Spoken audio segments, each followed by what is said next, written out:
iatrogenic heart failure. As we know that iatrogenesis is the third major leading death after the heart failure and cancer. iatrogenesis ಅಂದರೆ drug induced heart failures ಅಂತ.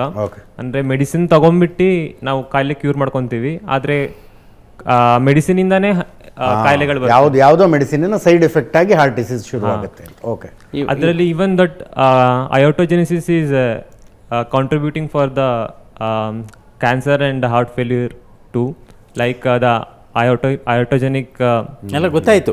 ಅಂದ್ರೆ ಔಷಧಿಗಳಿಂದ ಯಾವುದೋ Ayurvedic stream ಇಂದ ಬೇರೆ ಕಾಯಿಲೆಗೆ ತೆಗೆದುಕೊಳ್ಳತಕ್ಕಂಥ medicine ಇಂದ ಹಾರ್ಟ್ದು damage ಆಗ್ಬೋದು ಅಂತ. ಈಗ ಫಾರ್ ಎಕ್ಸಾಂಪಲ್ ಕಾರ್ಟಿಕೋಸ್ಟೀರಾಯ್ಡ್ಸ್, ಈಗ ಸ್ಟೀರಾಯ್ಡ್ಸ್ ಬೇರೆ ಬೇರೆ ಕಾಯಿಲೆ ಕೊಡ್ತೇವೆ.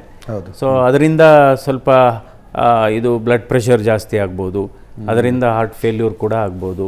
ಇನ್ನು ಈ ಪೇನ್ ಕಿಲ್ಲರ್ಸ್ ಅಂತ ಕೊಡ್ತೀವಲ್ಲ, ಈ ಮಂಡಿ ನೋವು, ಬ್ಯಾಕೇಕು, ಅದರಿಂದ ಸ್ವಲ್ಪ ಬಾಡಿನಲ್ಲಿ ವಾಟರ್ ಆ್ಯಂಡ್ ಸಾಲ್ಟ್ ರಿಟೇನ್ ಆಗುತ್ತೆ, ಅದರಿಂದ ಕಿಡ್ನಿ ಫೇಲ್ಯೂರ್ ಆಗ್ಬೋದು, ಹಾರ್ಟ್ ಫೇಲ್ಯೂರ್ ಆಗ್ಬೋದು. ಕೆಲವು ಮೆಡಿಸಿನ್ಸಿಂದ ಆ ಥರ ಆಗುತ್ತೆ.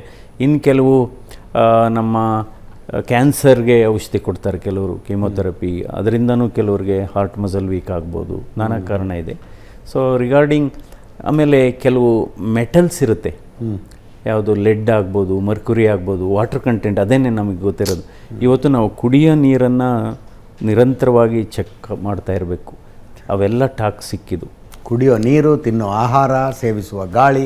ಈಗ ಎಲ್ತ್ ಫಾರ್ ಆಲ್ ಅಂತ ಹೇಳ್ತೀವಿ ನಾವು. ಎಲ್ತ್ ಫಾರ್ ಆಲ್ ಅಂದರೆ ಕೇವಲ ಆಸ್ಪತ್ರೆಗಳನ್ನು ಕಟ್ಟೋದ್ರಿಂದ ಅಥವಾ ಔಷಧಿಗಳನ್ನು ಕೊಡೋದ್ರಿಂದ, ಆಪರೇಷನ್ಗಳಿಂದಲೇ ಎಲ್ತ್ ಫಾರ್ ಆಲ್ ಆಗೋದಿಲ್ಲ. ಅದು ಬೇಕು.